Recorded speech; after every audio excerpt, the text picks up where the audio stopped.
तर विधान परिषद निवडणुकीमध्ये काँग्रेस उमेदवार रुग्णालय भरती प्रकरणामध्ये उमेदवाराच्या रुग्णालय भरती प्रकरणाची आता हायकमांडकडून दखल घेण्यात आली आहे अशी माहिती सूत्रांकडून मिळते।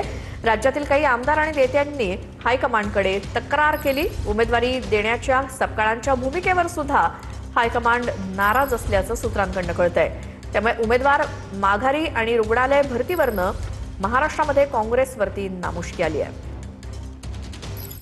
हे बघा, जे काय आहे ते पक्षाला सांगितलं जाईल। तुम्ही आम्हाला लोकसभा निवडणुकीमध्ये पाहिलं, आम्ही जबाबदारी घेतली, आम्ही लढवली।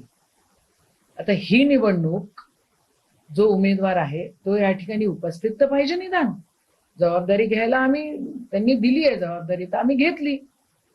माझं आणि हर्षवर्धन सपकाळांचं काहीच कम्युनिकेशन नव्हतं, तरी त्यांनी पत्रक काढलं, आम्ही आलो ताबडतोब इथे। या संदर्भात माहिती घेऊयात आमचे प्रतिनिधी गजानन उमाटे यांच्याकडनं। तर अमरावतीमध्ये काँग्रेसच्या उमेदवारासंदर्भात नेमक्या काय घडामोडी सुरू आहेत गजानन?